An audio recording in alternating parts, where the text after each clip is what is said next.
again, lads and lassies, it's your favorite Highlander, bagpipes and broadcloth, here with some more Revolutionary War era content. Today I'm going to be showing you my haversack and what I keep inside. Here I have my haversack, which is made by W. Booth. It has brass buttons and is constructed of linen.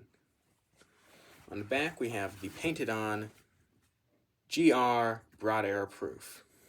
For the King George, the Broad Arrow Proof mark shows that this is owned by the British government or British Army. So first things first, let's get this thing opened. Every soldier would have been issued a haversack, and everyone would be marked with the same proof. However, they could vary from time period to time period. These things actually sustained around the British Army until probably the Crimean War. I'm not too hepped up on my Crimean War history. But anyways, first things first, we have our stockings. This is an extra pair. This is of linen wool construction, and these breathe in the summer and are pretty warm in the winter, from what I can tell. These are absolutely essential for any soldier nowadays and back then. Sure, they've been cut down quite a bit since 1700 or so, but still an absolute necessity. Next thing we have on the list is my forage cap. This is mandated to be given into every man in the British Army so they don't dirty up their fine uniforms while they're working. As Cuthbertson said, every soldier should be provided with a red cap. In my case, it's white due to my position as a musician.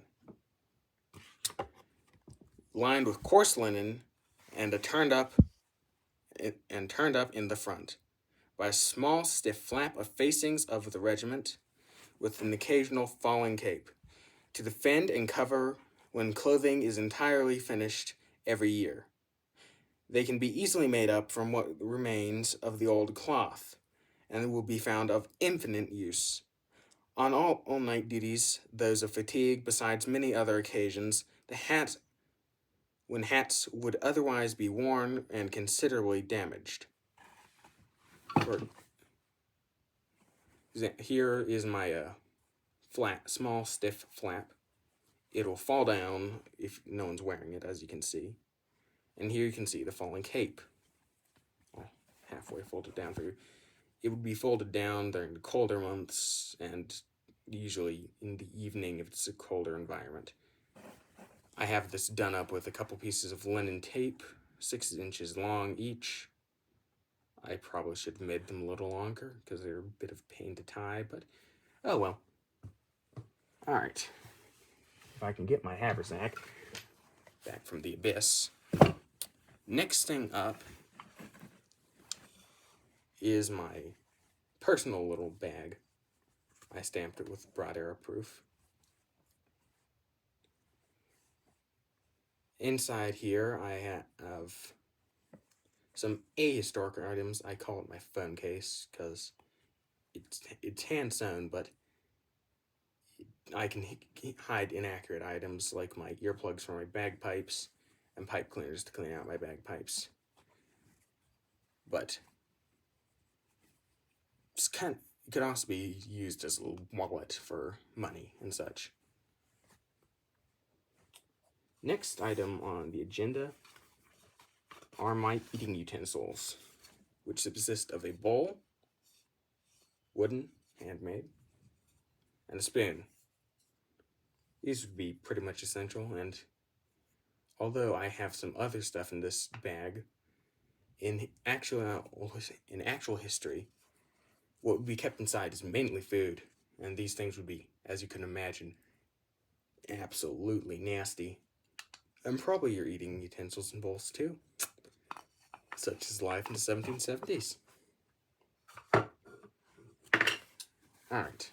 Next up, we have some reading material. The Modern Musketeer. Tracy, he's on the highest support member of the company.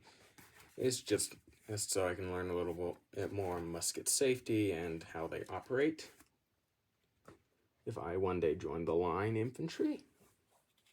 And finally, we have my bag of games and the such.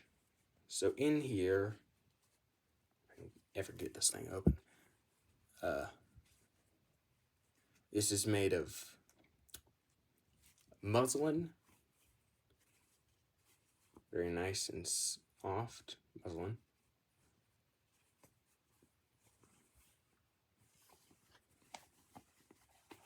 Inside here, we have a couple of handmade dice. I had a couple wooden blocks laying around. Took a knife, carved out some holes, and dotted them with some quill ink. And then we have a deck of cards, if I can ever get them out.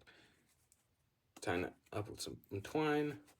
These are the single-faced, as the double-faced cards that we now know today had not come into existence yet.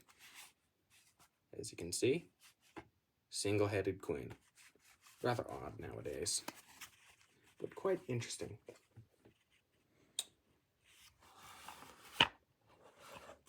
Now, I hope you learned something from this video about the British Army in general, what we would have had back then, and something about the Revolutionary period in general. Anyways, this has been Bagpipes and Broadcloth. Wishing you a happy day. Don't forget to like and subscribe. Goodbye.